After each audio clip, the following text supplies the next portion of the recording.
Reading Rainbow is made possible by funding from the Corporation for Public Broadcasting and by a grant from Kellogg's, who reminds you to take time each day for reading.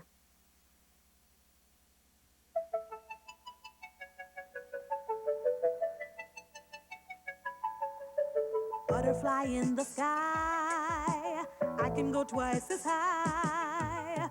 Take a look, it's in a book, a reading rainbow. I can go anywhere, friends to know and ways to grow, a reading rainbow.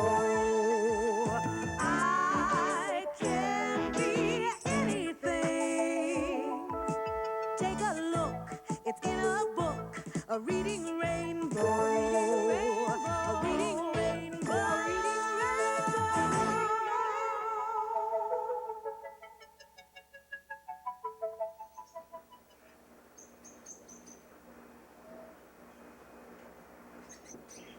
Hi there. This is some bird cage. And in this cage live rare exotic birds from all over the world.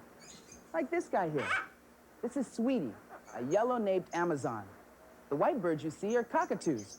They're from Indonesia. And the big blue guy in the background, that's a macaw from South America.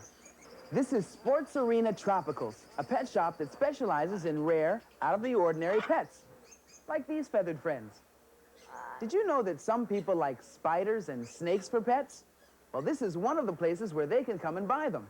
So let's go talk to Willie, who works here at the pet store, and meet some of his very intriguing friends.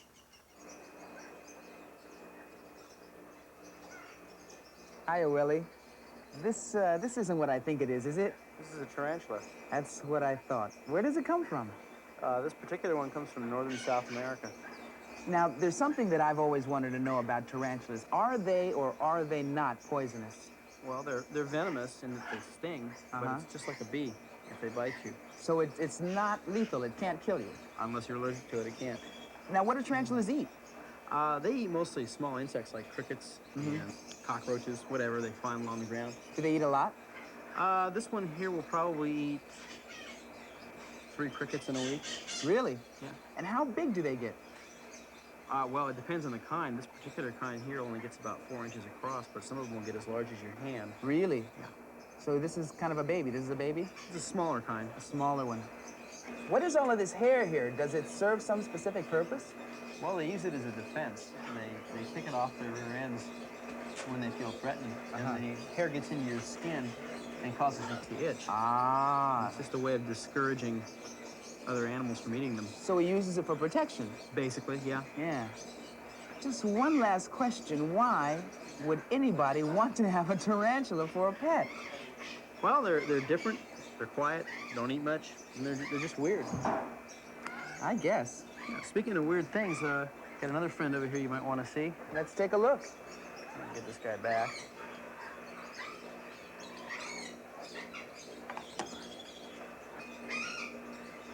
There's another one I'd like you to meet. This is Fang. Fang is a boa constrictor from Mexico. She's about 6.5 feet long.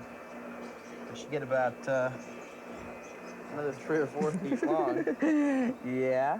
before she gets much older here. Fang. Hello, Fang. Can I pet her? Yeah. Yeah? Yeah. Hi, Fang. What do boa constrictors eat, Willie? Well, they eat mostly small rodents and small animals, birds, and so forth. But in captivity, we usually feed them hamsters and mice. How old do snakes get? Well, some snakes have been known to live up to 25 years. Really? Yeah. Snakes like Fang, they live that long? Those and the larger species, yeah. Really? He feels real soft and smooth. You know, most people think that snakes are like slimy, but Fang is very dry. No, he's dry. He just shed his skin a very short time ago, so he's very brightly colored. He's right beautiful, now. yeah. This particular snake is colored this way so that in the wild he can't be seen. This camouflage helps them to blend in with their natural surroundings. I see. And helps them to hide from the animals that they eat. Right. You can see on his face there, he's got some markings that make his head look rather like a tail. And then his tail is very dark, and that keeps other animals from seeing it, so it blends in. So his prey wouldn't know which end was which. I see. You know, this snake may look scary, but actually she's pretty friendly. And she'd make a very good pet if you kept her at home where she belonged. I mean, what would happen if you were to take your friendly pet boa constrictor to school? And what if it just happened to be on the day of the class trip to a place with a lot of other animals? Well, I'll tell you, the worst thing that could happen, it could get loose and, well, this book, The Day Jimmy's Boa Ate the Wash, could tell you a lot better than I could.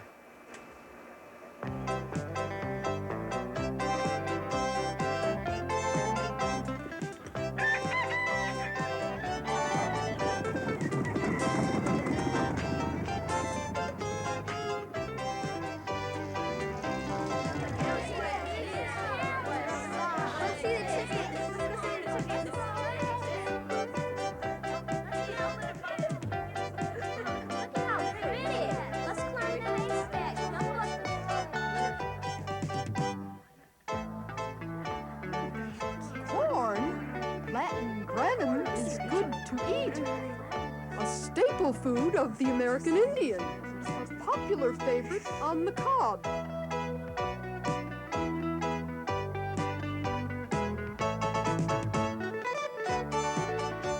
The Day Jimmy's Boa Ate the Wash by Trinka Hakes Noble. Pictures by Stephen Kellogg.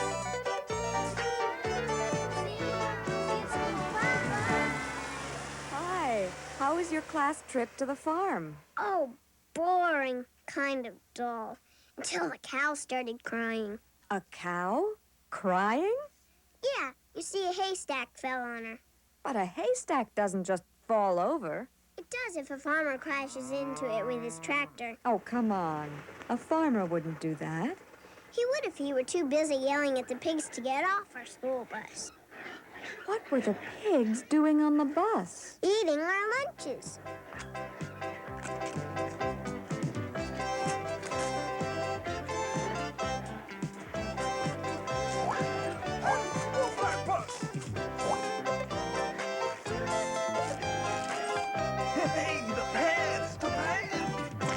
Why were they eating your lunches?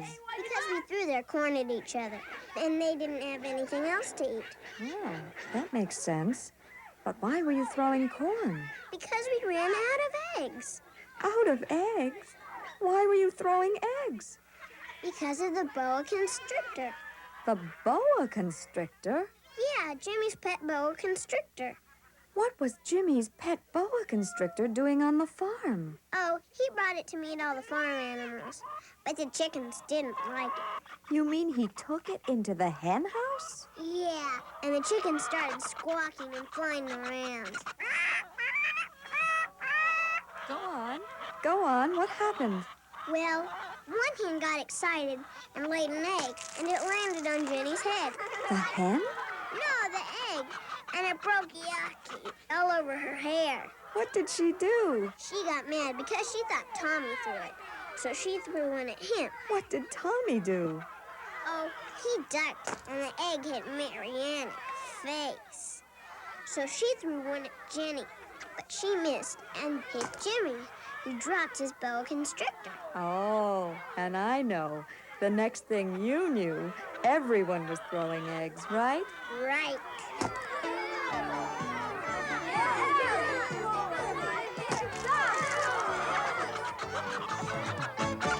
And when you ran out of eggs, you threw the pig's corn, right? Right again.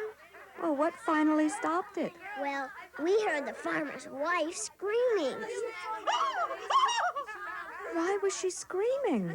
We never found out because Mrs. Stanley made us get on the bus, and we sort of left in a hurry without the boa constrictor. I bet Jimmy was sad because he left his pet boa constrictor. Oh, not really. We left in such a hurry that one of the pigs didn't get off the bus. So now he's got a pet pig. Boy, that sure sounds like an exciting trip. Yeah, I suppose. If you're the kind of kid who likes class trips to the farm. Yay! Look!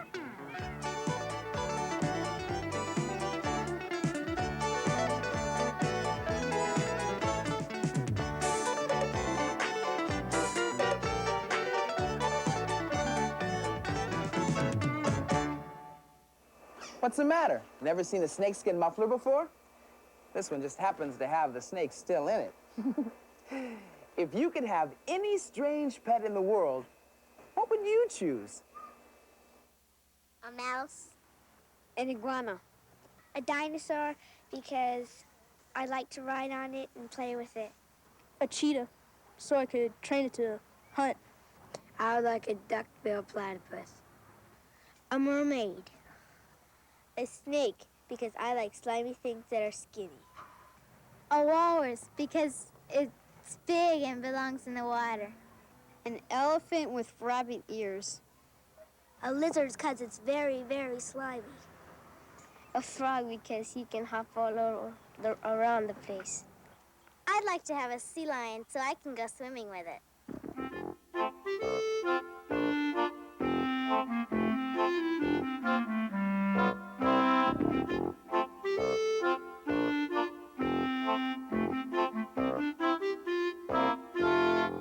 Pigs are really neat. Yeah, some kids think about pigs being dirty and everything, but we really love them. I think every kid should have something like this, that you can pet and everything. And really they're fun. just as smart as dogs, and probably, I think they're a little bit funnier. Sometimes you look at them and you can almost tell that they're smiling. Like they've got cute faces. All pigs have their own personality. That's what I think's the most fun thing about them. Some will fight, and some will be lazy, and some will be hyper, and it's just fun to raise them and see what type of pig you get. I'm putting some water on Peaches because they don't have sweat glands and they get really hot. That's most of the reason why they root up all the mud. Like right now, they're rooting up the dirt and everything, and they'll lay in a certain spot sometimes because they'll spill their water there, and it'll be shaded, and they like to lay in cool spots. They do make mud puddles, Yeah. and they do lay in them, but that's just to keep cool. They like to keep their bellies cool. And some of the white pigs, when they get like bug bites a lot, so they sometimes go in the mud and get covered from the mud to protect from the insects and stuff.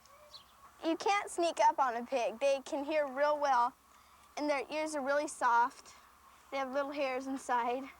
Most pigs love to have their ears scratched. In fact, probably all of them do. They relax more, they snuggle down, you scratch them. Pigs have bristly hair, sort of. When they're babies, it's softer, but as they get bigger, it gets more bristly, and it's hard, like straw, like a scrub brush, kind of. Some pigs will have curly hair, some will have straight hair. Well, if you have a pig with curly hair, it usually means that it's not very healthy, but there's a couple of breeds that do have curly hair. Their noses are really funny. They feel like an elephant's junk. They're rubbery. Right here is the part where they use to root and everything. They feel like rubber almost, like hard earlobe. Most people don't think they can get too close to pigs, but I love them. I just don't see anything wrong with them. They're just as fun as dogs, and especially when they're little puppies, and I love them. You usually would have them for a long time, and you get really attached to them. Like some people keep them in their house and everything. You could get really attached to pigs. They're so cute. I love them.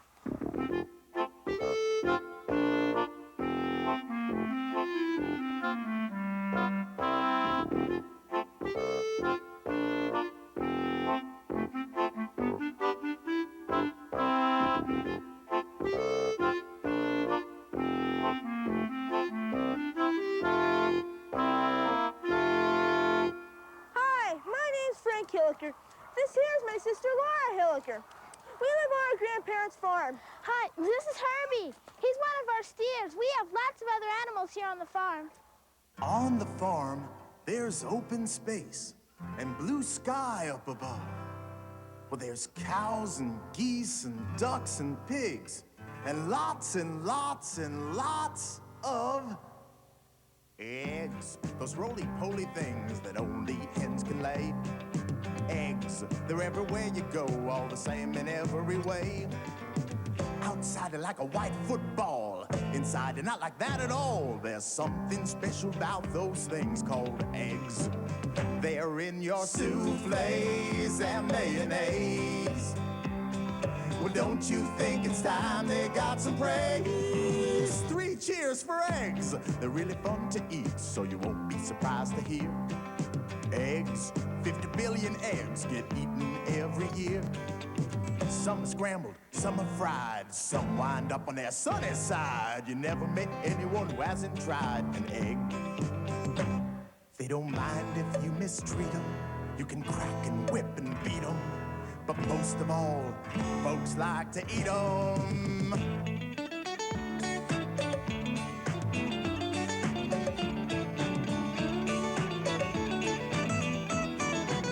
Some of those eggs will hatch into chicks and grow up into hens. Those hens will start laying more eggs again. Eggs for your soufflés and mayonnaise. Well, don't you think it's time they got some praise? Let's hear it for eggs. Hooray for eggs. 3 cheers for eggs!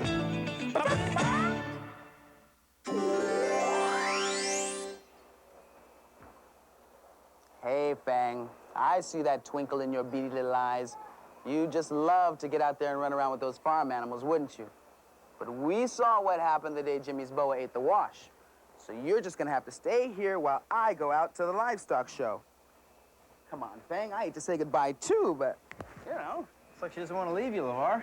Well, I hope she doesn't have a crush on me. That could be dangerous.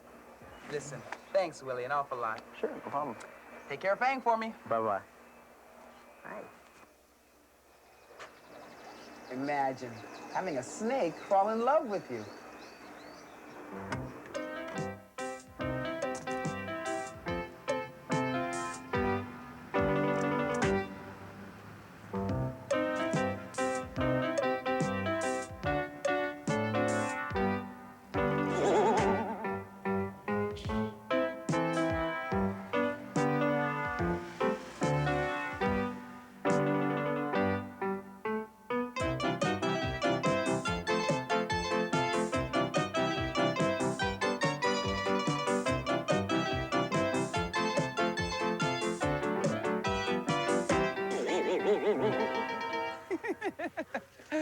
Well, this is it. The Great Western Junior Livestock and Dairy Show in Pomona, California. Contestants spend all year feeding and caring for their animals. All day long, they've been brushing, combing, and grooming, and now is the big moment for over 2,000 farm animals. And it's not just the animals that compete here. It's the people, too. They challenge each other in all kinds of events. Right now, these contestants are pruning, snipping, and shearing their sheep in a process called fitting. They want the sheep to look their best for the judges. This is Buck. He's a Shropshire. He's a yearling, meaning he's 1 year old. I bought him when he was a lamb. I've never shown him. This is going to be the first time I've shown him, so I'm going to see how I do with him. When I bought him as a lamb, he was pretty big, so I'm really kind of excited to show him for the first time and all. It's sort of like, well, when you have something new, you like to show it off. I know when I buy an outfit, I like to wear it the next day.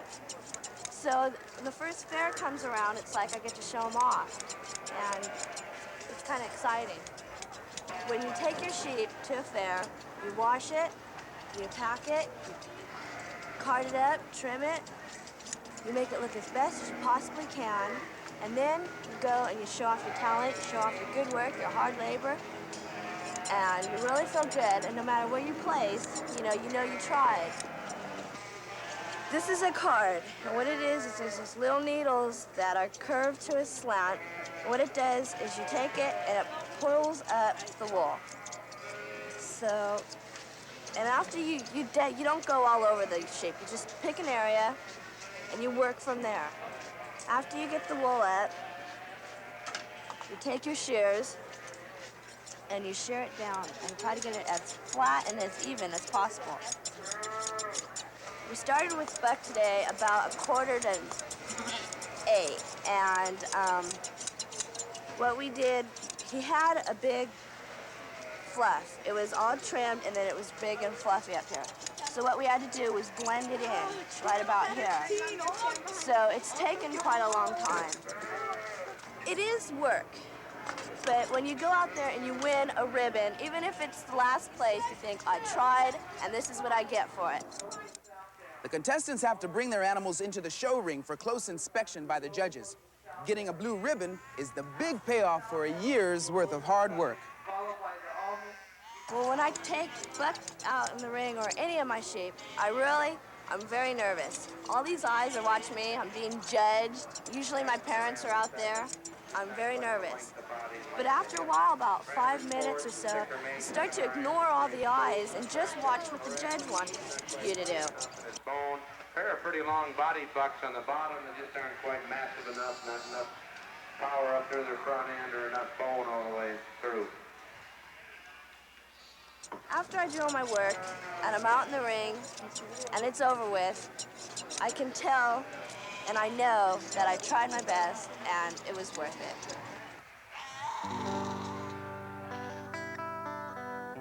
Another exciting event is the Dairy Goat Milking Contest.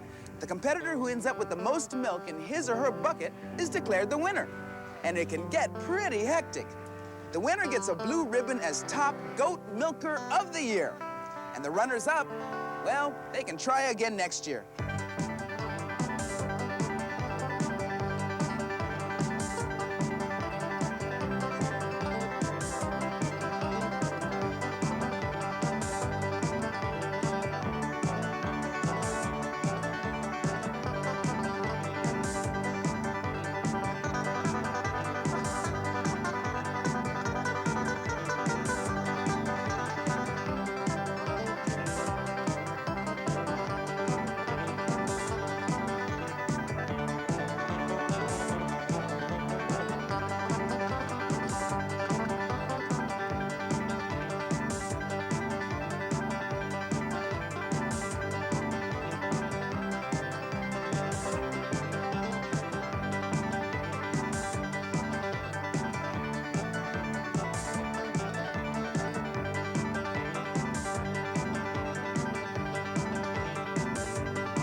If you like The Day Jimmy's Boa Ate the Wash, you can try again on some other good books. Here are some you won't want to miss. But you don't have to take my word for it, or Egbert's either. Could be worse. Have you ever heard anybody say that? Well, there's somebody in this book who says it all the time, and that's Grandpa. The two grandchildren, Marianne and Louie, are getting fed up with him saying that all the time. So, Grandpa tells a real tall tale. A tall tale is a weird, exaggerated story. Some of the things that happen to Grandpa are he gets caught in a giant lobster, sinks a mile to the bottom in the ocean, and gets rolled up in a giant snowball. I think if you've ever told a weird, wacky story like this, you'd like this book. It really shows how your imagination can run away with you. I ought to know. My name's Tina Ingrassi, and I've told a few myself. Hi, snakes are pretty nice creatures if you don't molest them.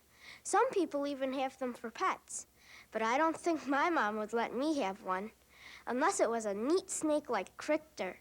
Crichter is a boa constrictor. He belongs to a nice teacher named Madame Buteau. Crichter turned out to be terrific because one night a burglar broke into Madame Buteau's apartment, and Crichter saved her. He wrapped himself right around the burglar. If you don't like snakes, this book might change your mind, especially if you run into a neat boa constrictor like Crichter. This is Eric Fung reporting for Reading Rainbow. Attention, please. This is Anne Michelle Harrington with a special book bulletin. But first, I would like to ask you if you've ever really had a horrible day. I mean terrible. If you have, then you'll think this book is really far out.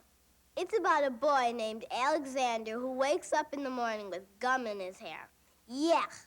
And that's just the beginning. He drops his clothes in the sink. He gets smushed in the car on the way to school. He doesn't get any dessert in his lunch. He has a cavity when he gets to the dentist. And lots of other terrible things happen to him. If you want to find out what else happens, then go to the library and look for Alexander and the Terrible, Horrible, No Good, Very Bad Day. It'll really make you laugh. It's been a great day here at the Great Western Junior Livestock and Dairy Show. You know, animals are important to all of us, whether they're the barnyard variety, the exotic type, or just plain good company. Even when they slip away for a few minutes on their own. Well, before you slip away, I just want to say, we'll see you next time.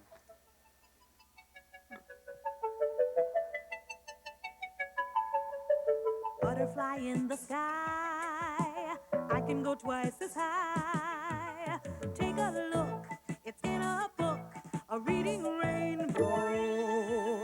I can go anywhere, friends to know and ways to grow, a reading rainbow. I can be anything. Take a look, it's in a book, a reading rainbow. A reading rainbow. Butterfly in the sky, I can go twice as high. Take a look, it's in a book, a reading rainbow. I can go anywhere, friends to know and ways to grow, a reading rainbow. I can be anything. Take a look, it's in a book, a reading rainbow. A reading rainbow. A reading rainbow.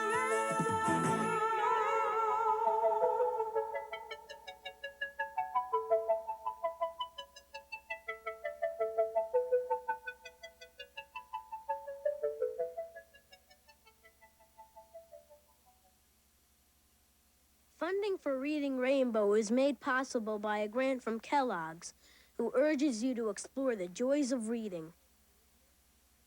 Funding for the series was also provided by the Corporation for Public Broadcasting.